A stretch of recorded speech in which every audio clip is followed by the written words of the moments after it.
Boa noite a todos presentes e aos que estão online. Vamos para mais uma noite de estudo e trabalho também. Vamos orar. Senhor Jesus, que nessa noite o nosso estudo seja de muito proveito para cada um de nós que está assistindo e ouvindo, e aos irmãos desencarnados que também se encontram aqui para aprender mais um pouco. Vamos dar início à nossa primeira parte, que é o estudo, e depois nós vamos passar para a segunda parte, que são os passos, o tratamento. Que Jesus nos abençoe, que assim seja. Hoje nós vamos falar sobre humildade, a segunda parte de humildade, mas focando também na parte da vocação. Então, como eu gosto de iniciar o estudo, eu gosto de fazer um breve resumo do que seja humildade. Então eu vi assim: humildade é reconhecer que não somos maiores nem menores que ninguém, mas estamos sempre aprendendo. É servir sem vaidade, ouvir com atenção e agir com respeito, sabendo que o dom que temos não é só nosso, mas deve gerar frutos para os outros. Então, dando continuidade no livro Os Prazeres da Alma, de Hamed, vamos começar a ler. As criaturas consideradas como espíritos imortais são portadoras de uma bagagem de inúmeras experiências adquiridas na vida presente, nas vidas passadas e no plano astral. Até porque, como a gente tem conhecimento que a vida continua, nós continuamos também estudando no plano espiritual. Então, nunca paramos de aprender, de estudar. O despertar de seus potenciais não ocorre de forma abrupta, mas através de um longo período em que o espírito, na sucessão de eventos no espaço e no tempo, se desenvolve por meio do processo evolutivo que transforma o átomo até o anjo, a pedra bruta até o ser integral. Sendo assim, o espírito traz consigo, conforme o progresso adquirido, o próprio jeito de sentir, agir e se comportar diante do mundo. Ou seja, é a nossa bagagem espiritual.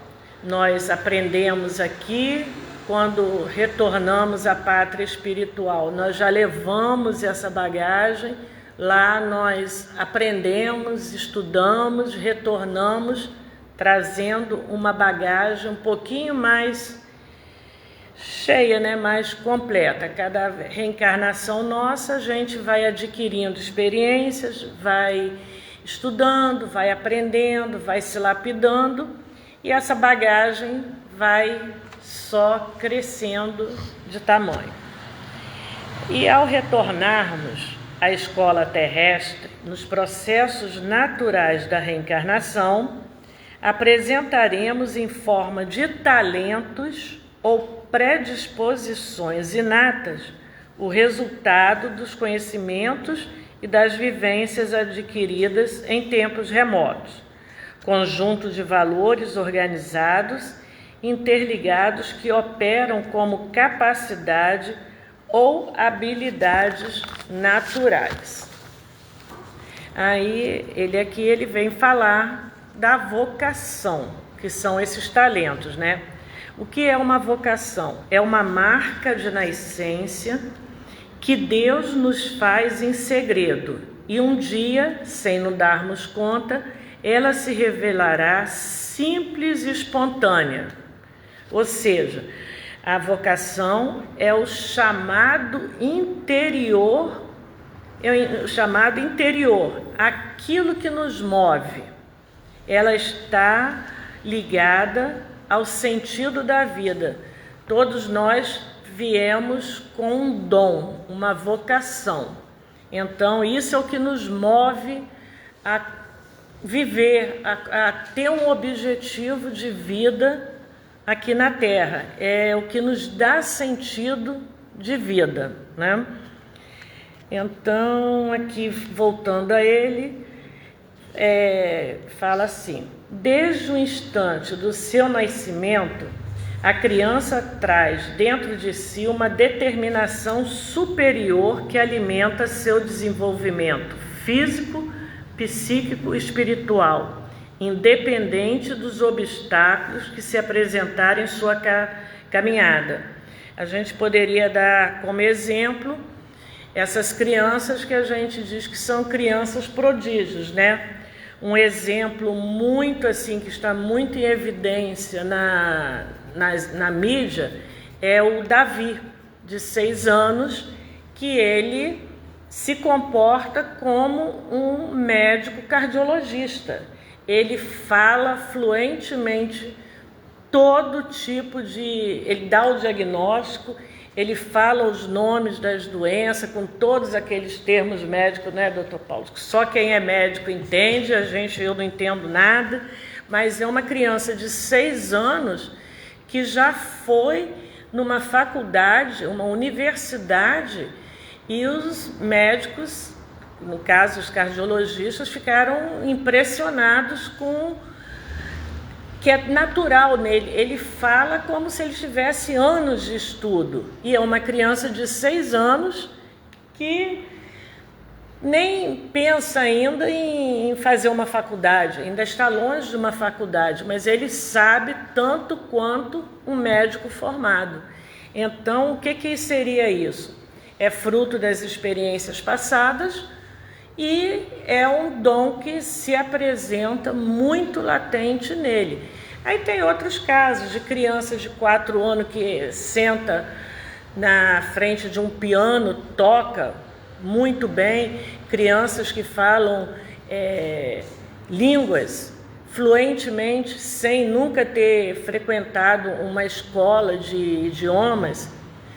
Então, são esses dons que aqui é tido como vocação, já é uma coisa nata nele, isso é tudo fruto das experiências que ele já teve lá atrás, que ele vem carregando. Uns se manifestam e outros não, né? Aí aqui fala, continuando: com a colaboração, aceitação e os estímulos dos pais no ambiente doméstico, ou com a ignorância, a opressão e a prepotência deles, a criança mesmo assim a desenvolverá gradativamente, ampliando e aperfeiçoando suas habilidades inatas e progredirá de forma inexorável e contínua em direção ao objetivo certo. É a força do progresso que existe na intimidade de cada um de nós. Aí, continuando, Hamed fala: com certeza são as bagagens espirituais do passado somadas ao ambiente da vida atual que modelarão no presente a personalidade infantil. Mas, em contrapartida, tem crianças que vêm com esse dom, essa vocação, e não encontra no seio familiar uma ajuda, um estímulo para essa criança desenvolver aquilo que ela já tem. E muitas vezes, muitos pais de alguns tipos de atitudes frustram essa vocação. Como? São pais que não estimulam, são pais que querem porque querem que o filho vá para uma determinada profissão, cortando aquilo para que ele veio. A criança às vezes quer ser engenheiro, mas os pais querem que ele seja advogado, que é melhor. Vai induzindo a criança para outra coisa que não é aquilo para que ele veio, porque quando nós viemos, Deus capacita cada um de nós. Então, cada um de nós tem um dom para ser praticado e desenvolvido aqui na Terra. Quando isso é frustrado, acontece aqui, ó. Uma criatura insatisfeita busca sempre o inatingível e tenta compensar com uma postura de ser sempre vista ou admirada. Então, como ela não é satisfeita naquilo que ela gostaria de ser, ela acaba se tornando uma pessoa insatisfeita em função de não estar dentro do que ela gostaria de praticar. Voltando a Hamed, ele colocou aqui: o grande problema da vaidade humana não é apenas a preocupação com a aparência ou a paixão por aplauso. Acima de tudo, é a substituição da orientação interna, oriunda da própria alma, pela orientação externa. É o que eu falei, ela veio com algo interno e o externo, que são os pais, fizeram ir para um caminho diferente. Então, ela acaba se preocupando com status e tenta passar uma imagem por ela idealizada de ser extremamente importante, mas é uma pessoa, uma criança que vai ser um adulto frustrado. E aqui, continuando, ele coloca: a humildade é o contraposto da vaidade. O humilde demonstra sociabilidade amistosa, jovialidade espontânea e vivacidade singular por possuir a habilidade de estar mais conectado com seu reino interior, ao passo que o vaidoso troca seu eu verdadeiro por uma identidade simbiótica com o mundo exterior, clubes, associações recreativas, culturais, religiosas, artísticas, políticas e assim por diante. E a gente aqui tem que lembrar que, às vezes, a pessoa é simples, mas ela não é humilde. Ela é uma pessoa egoísta, uma pessoa vaidosa, mesmo estando na simplicidade. Ela é simples, mas não é humilde, porque o humilde é totalmente diferente. Ele é desprovido de vaidade, de orgulho, né? Porque às vezes tem pessoas que a gente vê assim, a pessoa simples, mas uma pessoa totalmente orgulhosa. Ela vai na contramão da humildade.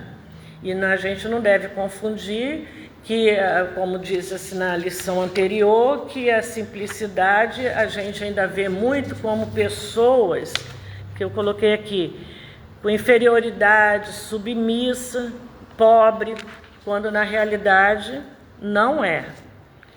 Ser humilde é perceber que existe para cada um de nós um plano vocacional cuidadosamente traçado pela vida maior.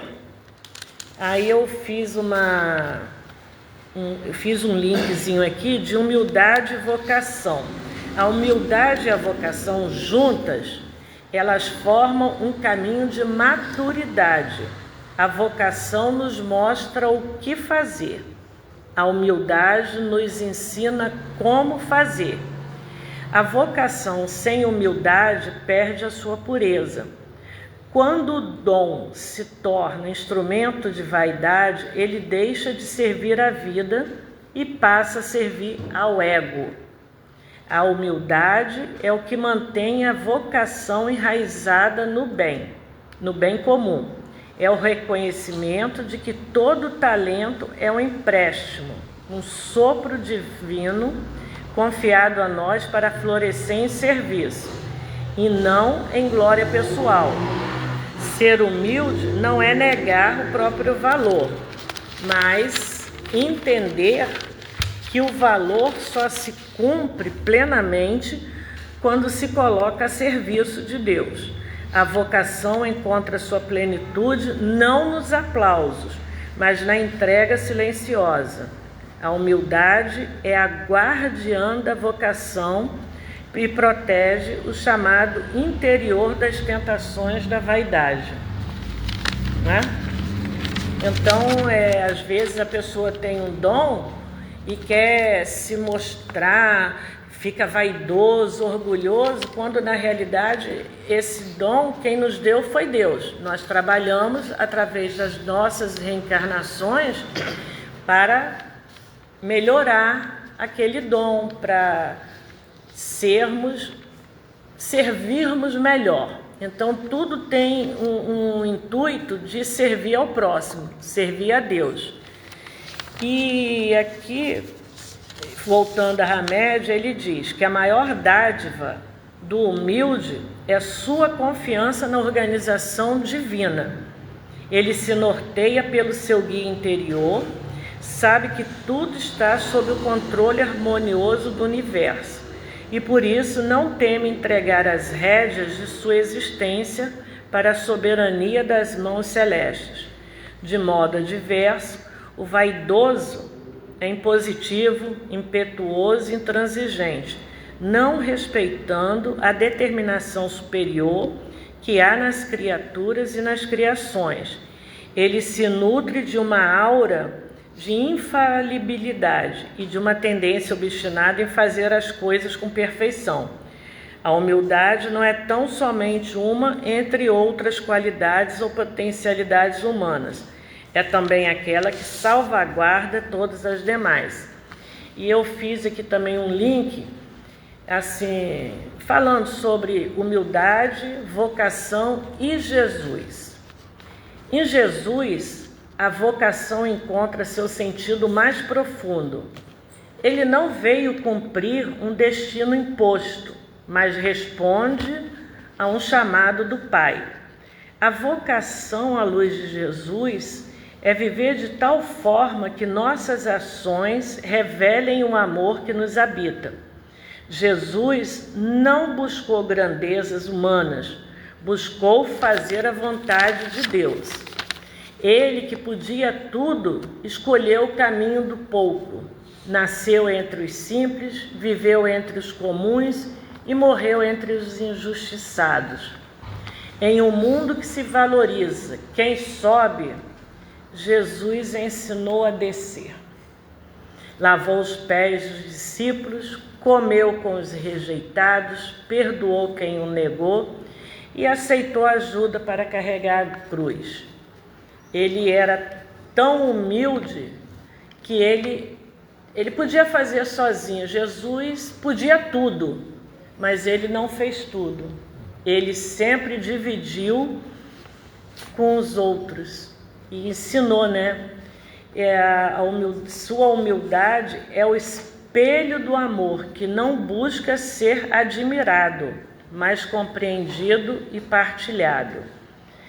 E para encerrar, espero que todo mundo tenha entendido, tenha sido mais ou menos bom, numa passagem de Mateus capítulo 11, 29, Jesus disse: aprendei de mim, que sou manso e humilde de coração. Muito bom. Comentário da irmã. Denise Cristina, minha filha desde pequena, falou que queria ser veterinária, sempre apoiei.